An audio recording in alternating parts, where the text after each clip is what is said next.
Videgaray anuncia hoy gran recorte en el gasto público. Así se leía el recibimiento que el gobierno federal nos daba en este inicio del 2015, con mayor precisión el jueves 29 de enero. Un día después el encabezado cambiaría a "Destapan crisis en la hacienda pública". Ese mismo viernes 30 de enero, el diario La Jornada publicaba que la caída del petróleo arrastraba al presupuesto.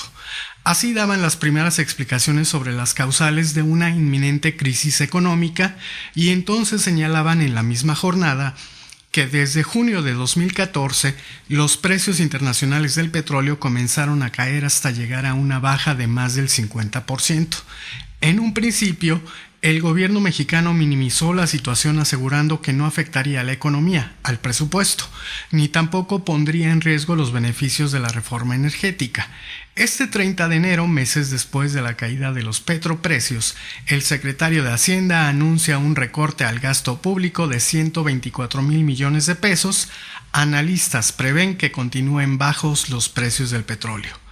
No se trataba de una cuestión menor, pues recordemos que el gobierno federal no había logrado trascender la crisis de credibilidad originada por el caso Tlatlaya, el caso Ayotzinapa y la Casa Blanca de la primera dama en una de las zonas más exclusivas de la Ciudad de México. Es decir, iniciábamos el 2015 en plena crisis de credibilidad y ahora se sumaba la crisis económica, la cual se trató de contener lo más posible, precisamente para evitar un daño aún mayor a la administración de Peña Nieto. Lo que habrá que tener muy claro es que la crisis económica había estallado antes, pese a que meses atrás el secretario de Hacienda afirmaba que la caída en los precios del petróleo no debe ser un tema de preocupación, ya que están asegurados los ingresos para este año y también para 2015 por la compra de coberturas petroleras. México protege el precio de su barril de petróleo, se leía en el diario El País el 14 de noviembre de 2014. El gobierno federal buscaba dar la impresión de que estábamos seguros y con la economía en marcha, pero repito, tanto a nivel local como internacional estábamos en medio de una crisis de credibilidad importante, por lo que el gobierno federal no podía darse el lujo de aceptar que además teníamos encima una crisis económica también. Crisis derivada de la caída en los precios del petróleo, de la devaluación técnica del peso frente al dólar, de que la economía no logra crecer y de que la deuda pública ha alcanzado niveles preocupantes. En este contexto, no había otra opción que aceptar gradualmente el tamaño de la crisis y, de ser posible, hasta el 2015. Sin embargo, una vez que se destapa la crisis, apenas un mes y días después, leíamos en El Financiero el 4 de marzo. Videgaray prevé más recortes al presupuesto en 2016. El secretario de Hacienda de México, Luis Videgaray, anunció este miércoles que habrá más ajustes al presupuesto en 2016 ante un escenario económico volátil y la caída del precio del petróleo. En todo caso, los tres hechos que podemos corroborar para el mes de marzo de 2015 es que 1. Nos enfrentábamos a una crisis multidimensional que agudizaría la desconfianza en el régimen. 2. Que se ha evidenciado al gobierno federal mintiendo, esto es, parece obvio que los políticos mienten, pero no es lo mismo cuando creemos que nos están mintiendo pero no hemos podido probar la mentira que cuando tenemos evidencia de ella. En ese momento todo cambia. Y 3. Que deberíamos entrar en un periodo de austeridad o, como lo ha dicho la clase política, que estamos en tiempos de apretarnos el cinturón. Pero ¿cuál fue la respuesta del Ejecutivo ante la crisis de desconfianza? Ante la evidencia de que es un gobierno que miente sistemáticamente y ante la necesidad impostergable de entrar en un periodo de austeridad. En la misma nota "Destapan crisis en la hacienda pública" de la jornada del 30 de enero de 2015, nos enterábamos que, entre otras reducciones, serían reducidas las metas de incorporación de nuevos beneficiarios a los programas de pensiones para adultos mayores, una reducción de 10% en la partida destinada al pago de servicios personales para mandos medios y superiores. disminución de 10% del gasto en plazas eventuales y por honorarios, restricción a la creación de plazas salvo las que tengan como propósito dar cumplimiento a reformas de carácter jurídico y reducir en 10% el gasto del gobierno en medios de comunicación social, entre otras cosas.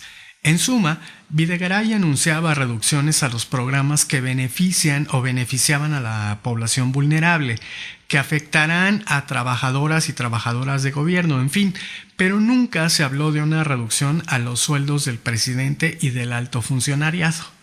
Y el otro hecho que llama la atención es que la reducción que planteó Videgaray al gasto en comunicación social solo fuera del 10%. Vaya, no hace falta ser genios para saber que en ese rubro se están yendo una parte significativa del presupuesto con el bombardeo de spots de todos los días.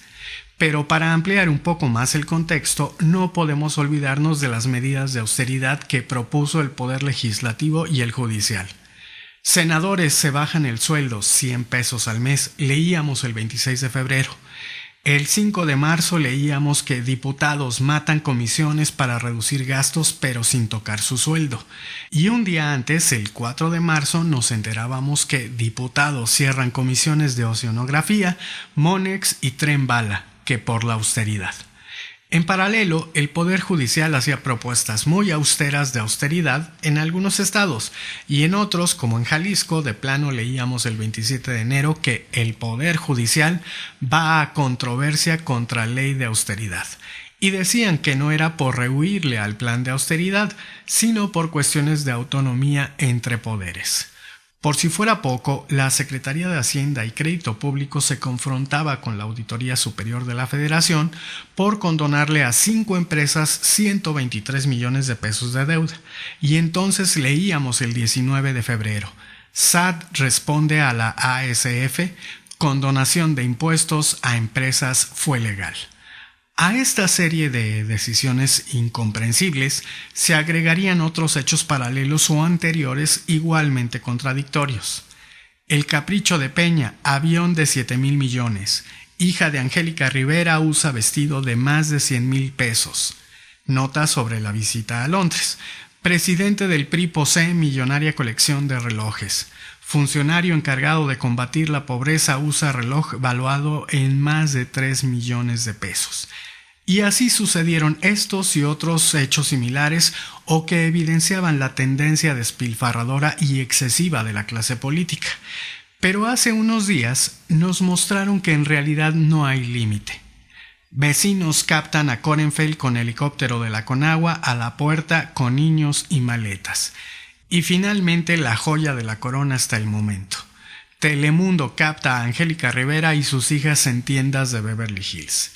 En el primer caso, Korenfeld mintió con que se trataba de una cuestión médica relacionada con una rodilla, pero fue desmentido con otras fotografías de días anteriores en las que se le ve muy sano en una carrera.